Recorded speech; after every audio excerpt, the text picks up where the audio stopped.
कल है कृष्ण शुक्ल पक्ष की पुत्रदा एकादशी। तो जो भी एकादशी का व्रत कर रहे हैं उन सब के लिए पौष शुक्ल पुत्रदा एकादशी की कथा। भगवान कृष्ण बोले, हे धर्म पुत्र, पौष मास के शुक्ल पक्ष की एकादशी का नाम पुत्रदा है। पुत्र की कामना पूरी करने के वाली इसके महात्म्य की कथा ऐसे है। भगवान कृष्ण युधिष्ठिर को सुना रहे हैं, तो आप भी सुनिए। एक समय भद्रावती नगरी में एक संकेतामन राजा राज्य करता था। उसकी स्त्री का नाम शैव्या था। विश्व विभूतियों से भवन भरा था। द्वार पर चिंतामणियों का प्रकाश था, परंतु राजा की आंखों में अंधेरा सा प्रतीत होता था, कारण कि उसके पुत्र नहीं था। वह स्वर्ग के सुखों को नरक के समान कहता था। पुत्रेष्ठ यज्ञ हजारों किए, सफल एक न हुआ।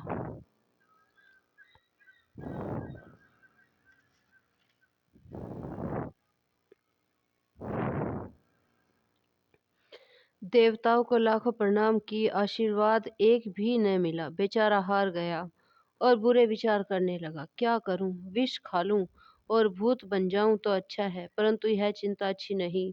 फिर विचार करने लगा, आत्मघात करना महापाप है। इस चिंता से छूटने का उपाय वनवासियों से पूछूं। घोड़े पर सवार होकर वन विहार करने लगा। पशु पक्षी इत्यादि जीवों को पुत्रों के साथ खेलते हुए देख मन में कहने लगा, मेरे से यह सौभाग्यशाली है। आगे चला तो एक सरोवर मिल गया। उसमें मछलियां, मेंढक इत्यादि पुत्रों के साथ विलास कर रही थी। विचार किया, यह भी मेरे से अच्छे हैं। सरोवर के चारों तरफ मुनियों के आश्रम थे। राजा घोड़े से उतरकर मुनियों की शरण में गया और प्रणाम कर पूछा, आप कौन हो? मुनि बोले, हम विश्व के देवता हैं। इस सरोवर को पतित पावन समझकर स्नान के लिए आए हैं। आज पुत्रदा एकादशी का पर्व है, जो पुत्र की इच्छा पूर्ण करता है। राजा बोला, क्या यह दिव्य फल मुझे व्रत करने से मिल जाएगा? विश्वदेव बोले, हमारी बात सत्य होगी, परीक्षा करके देख लो। राजा ने श्रद्धा से पुत्रदा एकादशी का व्रत किया। कर रात्रि को जागरण किया, प्रातः भवन में चला गया। 9 मास के बाद उसके पुत्र उत्पन्न हुआ। राजा के दिल को धैर्य मिला, पितृ भी प्रसन्न हो गए। कथा को सुनने से भी स्वर्ग मिलता है। फलाहार, इस दिन नारायणी की पूजा की जाती है। इस दिन बछड़े की मां गौ के दूध का सागार लिया जाता है। जो भी व्रत करें वो शाम को ब्रश जरूर कर ले, क्योंकि एकादशी के व्रत में सुबह को ब्रश नहीं किया जाता और शाम को मंजन करके सोना बहुत ही अनिवार्य होता है। सुबह जब आप अपने व्रत का पारण करेंगे तो उसमें काली दाल की खिचड़ी नहीं खाई जाती।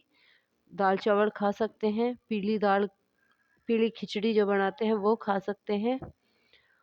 व्रत में तिल भूल कर भी ना खाएं। व्रत में तिल खाने से व्रत टूट जाता है।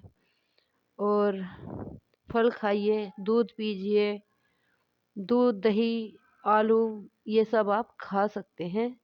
तिल कभी ना खाएं। मूंगफली खा सकते हैं। इन थोड़ी बातों का आप ध्यान रखें। भगवान आपकी मनोकामना पूर्ण करे। और हाँ, एक उपाय है, जो भी संतान प्राप्ति चाहते हैं कि उनके घर बच्चा हो और बहुत समय से प्रयास कर रहे हैं, इस व्रत को करें। और एक खिलौना, कोई भी खिलौना इस दिन भगवान जी को चढ़ाने से, विष्णु भगवान जी की प्रतिमा के पास आप चरणों में चढ़ा दीजिए, उनके मंदिर में चढ़ा सकते हैं।